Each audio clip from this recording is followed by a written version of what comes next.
تاریخ ہمیشہ اپنے آپ کو دہراتی بھی ہے۔ 14 سال جب میں جیل میں تھا اور دنیا میں بہت کم سیاسی لوگ ہیں جتنے اتنا عرصہ جیل میں کاٹا ہو، تو میں اس جیل میں اپنے آپ کو، اپنے اندر کے انسان کو پڑھ رہا تھا، اپنے اندر کے انسان کو بڑا کر رہا تھا، اور ایک دن میں 3 دن میں 2-3 کتابیں ختم کرتا تھا، اپنی ایڈوکیشن کر رہا تھا، اور ساری ایڈوکیشن لے کے، سوچ سمجھ کے، اور بی بی صاحبہ کے غم کو بھی لے کے میں نے سیاست شروع کی، پیپلز پارٹی کی قیادت شروع کی۔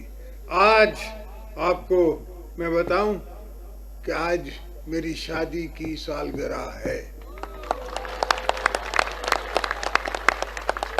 اور یہ میں مکران بلوچستان کی دھرتی پہ آپ سے وعدہ کر رہا ہوں کہ آپ کے غم ہم سمجھتے ہیں، اس لیے کہ میں دنیا کی قوموں کا غم بھی سمجھتا ہوں۔ مجھے کہا گیا کہ لیبیا میں، سیریا میں، عراق میں سپورٹ کرے پاکستان۔ میں نے کہا پاکستان سپورٹ نہیں کر سکتا، حالانکہ پورا مسلم بلاک کر رہا تھا۔ میں نے ایبسٹین کیا، اس لیے کہ مجھے پتا تھا کہ یہ لیبینز جائیں گے، یہ عراقی جائیں گے، یہ کون لے گا؟ آج بھی پاکستان سے دوستوں سے، بلوچوں سے، بھائیوں سے، آپ سے میری یہی درخواست ہے کہ ہم اپنے ملک کو بنائیں، ہم اپنی جاگیر کو بنائیں، اپنے بلوچستان کو بنائیں۔ یہاں اتنے وسائل ہیں، اتنی گنجائش ہے آپ کی آگے بڑھنے کی، اور کوئی دنیا ہمیں لینے کے لیے تیار نہیں ہے، نہ لے سکتی ہے۔ کوئی قوم افورڈ ہی نہیں کر سکتی کہ کسی اور قوم کو اپنے پر نازل کرے۔ ہم نے افغانوں کی 5 سال، 10 سال، 40 سال ان کی مہمان نوازی کی ہے، آج بھی افغان ہمارا بھائی نہیں بن رہا، وہ ہم سے پیار نہیں کر رہا، اس کے باوجود کہ ہم نے اس کو 40 سال مہمان بنا کے رکھا ہے۔ تو یہ سوچیں کہ یہ ہمارا ہی ماحول ہے، اسی ماحول میں ہم نے آپ کو بڑا کرنا ہے، اور اسی ماحول میں ہم بڑے ہوئے ہیں۔ ہم نے دیکھا ہے کیا کیا تاریخ نے کیا ہے۔ بھٹو صاحب کو کہا کہ آپ بھی پرچی لکھ کے دے دو تو آپ کو معافی مل سکتی ہے، اس نے کہا نہیں، میں تاریخ کے ہاتھوں نہیں مرنا چاہتا، میں انسان کے ہاتھ بھلی مر جاؤں، ضیاء الحق کے ہاتھ میں مر جاؤں، کوئی فرق نہیں پڑتا۔ تو وہ شہید ہوا، شہید رہا۔ بی بی صاحبہ کو دنیا کی انٹیلیجنس ایجنسیز نے کہا کہ آپ نہ جائیں، وہاں خطرہ ہے۔ اس نے کہا نہیں، میں نے لوگوں سے وعدہ کیا ہے، میں نے اپنی عوام سے وعدہ کیا ہے، اور میں جاؤں گی۔ اور وہ آئیں، پہلی دفعہ حملہ ہوا، اس حملے میں اللہ نے ان کو بچایا، دوسری دفعہ وہ دوبارہ آئیں، اور پھر پنڈی میں شہید، ظالموں نے اس کو شہید کر دیا، اور وہاں سے میں نے بیڑا اٹھایا ہے، شہیدوں کا بیڑا ہم نے وہاں سے اٹھایا ہے۔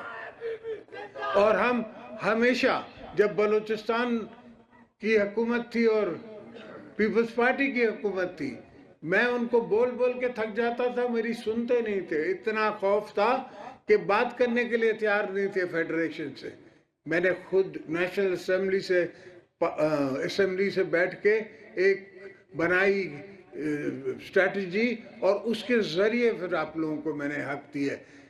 میں نے خود بلا کے رضا ربانی کو کہا کہ میرے پاورز لو، اس نے نہیں کہا مجھے، میرا اپنا پرائم منسٹر تھا، ساری حکومتیں میری تھی، مجھے کون کہہ سکتا تھا کہ تو پار دے؟ میں نے خود کہا پاور لو، اس لیے کہ میری نظر تاریخ پہ تھی کہ تاریخ میرے لیے کیا لکھے گی، کیا کہے گی۔ آج بھی ہر چیز تاریخ کی نظر پہ ہم دیکھتے ہیں۔ تو بلوچستان کے دوست، بھائی، بہنیں، مائیں، جتنی سنتے ہوئے کان ہیں اور سنتے ہوئے آنکھیں ہیں، دیکھتی ہوئی آنکھیں ہیں، وہ سن لیں۔ بلوچستان پاکستان کا دل ہے، میں پہلے کہہ چکا ہوں اور آج بھی دہرا رہا ہوں کہ پاکستان چلی بلوچستان کے زور پر رہے گا۔ انشاءاللہ میں بلوچستان کو ایسا بناؤں گا کہ بلوچستان پہلے سے 10 گنا بہتر ہوگا۔ اور غلطی مجھ سے یہ ہو گئی کہ بلوچستان کو میں نے پیسے تو دیے، ہر چیز دی، مگر میں نے پروجیکٹ فالوئنگ نہیں کی۔ اس دفعہ جو میں بلوچستان کے لیے کروں گا اس کے ساتھ ساتھ میں فالو اپ کروں گا، فالو اپ کر کے خود دیکھوں گا کہ ہسپتال کی چھت بنی ہے، رستہ کتنے میل بنا ہے، لائننگ کنالز کی کتنی ہوئی ہے، اس لیے کہ آپ کے پاس جو پانی آتا ہے اس کی لائننگ نہیں ہے۔ ہم نے سندھ میں 40% اپنے واٹر کورسز کی کنالز کی لائننگ کرا دی ہے تاکہ پانی جلدی پہنچ سکے جہاں پہلے آبادی ہوتی نہیں تھی۔ ہزار ایکڑ کے زمیندار جو ہیں وہ لکڑی کاٹ کے گزارا کرتے تھے، اب وہ کماند اگا رہے ہیں۔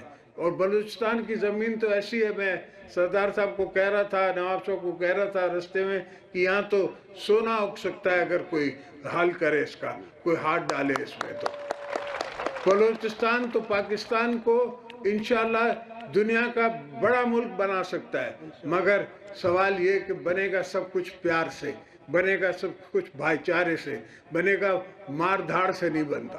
ماردار میں کوئی نہیں بنتا۔ ماردار میں آج فلسطین پہ ماردار ہو رہی ہے، اسرائیل کر رہا ہے، اسرائیل خوش نہیں رہ سکتا، ہمیشہ ہی جنگ میں رہے گا، ہمیشہ کوئی نہ کوئی جنگ ہوتی رہے گی، اور جنگ میں پراسپیرٹی نہیں ہوتی، قومیں ترقی نہیں کرتی۔ قومیں ترقی تب کریں گی جب پہلے امن آئے گا، تو انشاءاللہ آپ کے ہم امن بھی لائیں گے، کام بھی کریں گے، ہسپتال بھی بنائیں گے، راستے بھی بنائیں گے، اور سب سے بڑی بات یہ کہ آپ کو پانی دیں گے، پانی اور پانی دیں گے۔ میں تاجکستان سے پانی لا کے آپ کو دوں گا، اس لیے کہ بلوچستان اگر زرخیز ہو جائے تو میں ایکسپورٹ کروں، یہاں سے ایکسپورٹ کروں ساری دنیا میں، اور آ سکتا ہے پانی۔ آج کل تو ابوظہبی سمندر کے نیچے سے تیل لے جا رہا ہے انڈیا، اور انڈیا سے پانی لائے گا دبئی اور ابوظہبی کے لیے۔ اس حد تک قومیں ترقی کر چکی ہیں، اور ہم یہ سوچ رہے ہیں کہ پانی کہاں سے آئے گا، کہیں کشمیر ہمارا پانی نہ روک لے، کہیں کوئی اور نہیں روک لے۔ انشاءاللہ ہم ایسی جگہ سے پانی لائیں گے جو کوئی روک بھی نہیں سکے گا، اور چین ہمارا ساتھی ہوگا۔ چین ہمیشہ سے ہمارا ساتھی رہا ہے، ہمارا بھائی رہا ہے، ہم نے چین کے ساتھ مل کے آگے چلنا ہے۔ ہر قدم میرا چین کے ساتھ چلے گا، ہر قدم میں چین والوں کے ساتھ چلوں گا۔ میں 15 دفعہ چین گیا ہوں۔ دوست سوچتے تھے کہ کیوں جاتا ہے، 80 سال سے 70 سال سے آپ کو نظر نہیں آ رہا تھا کہ گوادر پورٹ ہے، آپ کو نظر نہیں آ رہا تھا کہ آل ویدر روڈ بن سکتا ہے چائنا سے پاکستان، ہم نے بنایا۔ آل ویدر روڈ بھی بنایا، عتبات لیک کو بھی سنبھالا، اس کو بھی ٹوٹنے نہیں دیا، اس سے یہ ہوا کہ آپ کی بچت ہو گئی، آل ویدر روڈ بن گیا۔ اب ان رستوں کو اور بھی ٹھیک کرنا ہے، اپ گریڈ کرنا ہے، اور معاشی حالات ٹھیک کرنے ہیں، آپ کے بچوں کو نوکریاں دینی ہے، بی بی کارڈ جو ہے اس کو ڈبل کرنا ہے، ٹرپل کرنا ہے، بچوں کے لیے یوتھ کارڈ دینا ہے۔ جو بیٹا کالج سے نکلتا ہے اس کو امیجیٹلی کوئی نہ کوئی سٹائپن ملے گی، امیجیٹلی اس کے ساتھ کوئی نہ کوئی اس کو ذریعہ ہو جائے گا معاش کا۔ پھر جب تک اس کو نوکری ملے یا اس کو کوئی اور دھندا کرا کے دیں، لوگوں کی سنبھال ہونی ہے۔ ہر بندہ جو ہے، ہر قوم جو ہے، ہر انسان جو ہے وہ اپنا آپ سے پیار چاہتا ہے، وہ حکمران کو کہتا ہے کہ میرے ساتھ پیار کرو، میں تمہارے ساتھ پیار کروں گا۔ تو دھرتی بھی یہی کہتی ہے، دھرتی کہتی ہے کہ میرے ساتھ پیار کرو، میں تم سے پیار کروں گی۔ ہم دھرتی سے بھی پیار کرتے ہیں، آپ سے بھی پیار کرتے ہیں، آپ کی آنے والی نسلوں کے لیے بھی کام کریں گے، آپ کی ہونے والی نسل۔ اور میں نے 10 دفعہ کہا ہے کہ یہ تو ان کے بزرگوں کے پسینے کا باغ ہے جو میں نے دیا ہے، ابھی تو اصل میں نے دیا ہی نہیں ہے، یہ تو صرف پسینے کی ان کی کمائی ہے جو میں آپ کو بلوچستان کو واپس کر رہا ہوں۔ یہ بلوچستان جس کو پاکستان نے سمجھا ہی نہیں، دوستوں نے سمجھا ہی نہیں، اسلام آباد اس کو سمجھتا نہیں ہے۔ مسئلہ یہ ہے کہ اسلام آباد بلوچستان کو نہیں سمجھتا، وہ سندھ کو نہیں سمجھتا، وہ پنجاب کو نہیں سمجھتا، وہ کے پی کو نہیں سمجھتا۔ مجھ سے پختونوں نے تھوڑی مانگا تھا کہ ہمیں نام بدل دو، مگر میرے کو پتا تھا کہ ان کی یہ خواہش ہے، ان کی ایک تاریخ ہے، انہیں برٹش سرکار سے لڑے ہیں، ساری دنیا اس کے خلاف تھی تب بھی وہ لڑے ہیں، اور ان کو ایک غیرت مند نام چاہیے، اور وہ دینا ہمارا قصور ہے۔ وہ ہمارا دینا فخر ہے، ہم دیں گے، ہم ایسی چیزیں کرتے جائیں گے. اور اگر یہی ہمارا قصور ہے تو کوئی بات نہیں، 14 سے 24 سال ہم جیل کاٹ لیں گے، یہ ہوتا رہتا ہے. تو دوستو، آپ دوستوں سے مل کے، آپ کا پیار دیکھ کے مجھے بڑی خوشی ہوئی. ہاں، الیکشن کا زمانہ ہے، سب کو یہ سوچ ہے کہ ہم پاور میں آئیں، تو ہم پیپلز پارٹی پاور میں آتی ہے تو آپ کی خدمت کے لیے، اپنی خدمت کے لیے نہیں. میں نے کسی ٹیلی ویژن کو کہا کہ میری سیاست جو ہے نا ضرورت نہیں ہے، پر میری مجبوری ہے، اس لیے کہ میرے کندھے پہ بی بی صاحب کا قرض ہے، بھٹو صاحب کا قرض ہے، اور ہزاروں جوانوں کا قرض ہے جو فوت ہو گئے، جو شہید ہو گئے ہمارے لیے، پیپلز پارٹی کے لیے، قوم کے لیے، پاکستان کے لیے. تو انشاءاللہ آپ کے ساتھ مل کے ہم کام کریں گے، پاکستان کو بنائیں گے، بلوچستان کو بنائیں گے. بلوچستان پہلے، پھر باقی صوبے بعد میں. پہلے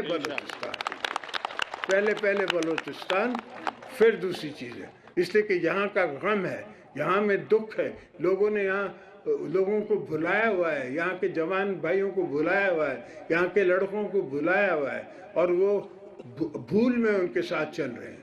اور میں چاہتا ہوں کہ وہ واپس آئیں، میں چاہتا ہوں کہ سب واپس آئیں، سب اپنے اپنے گھر رہیں. ہم ان کی یہاں بیٹھ کے خدمت کریں گے. انشاءاللہ یہ دوسرے ملک ہمیں نہیں پال سکتے، نہ سنبھال سکتے.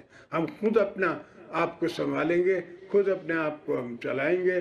ہم ہیں کل کا فیوچر، آپ ہیں کل کا فیوچر، بلاول ہے کل کا فیوچر، آپ کے بچے ہیں ہمارا فیوچر. ان کے لیے ہم نے صرف فیسلٹی کریٹ کرنی ہے تاکہ وہ ترقی کر سکے.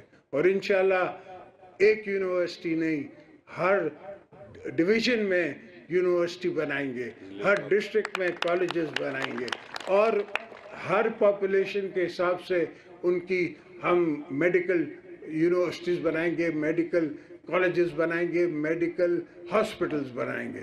انشاءاللہ آپ کی دعا سے، آپ کے کرم سے، آپ کے زور سے، آپ کی اٹھائی ہوئی طاقت کے زور سے میں یہ سب کام کروں گا. انشاءاللہ تعالی آپ میرا ساتھ دیجیے گا، باقی میں ان سب کو سنبھال سکتا ہوں.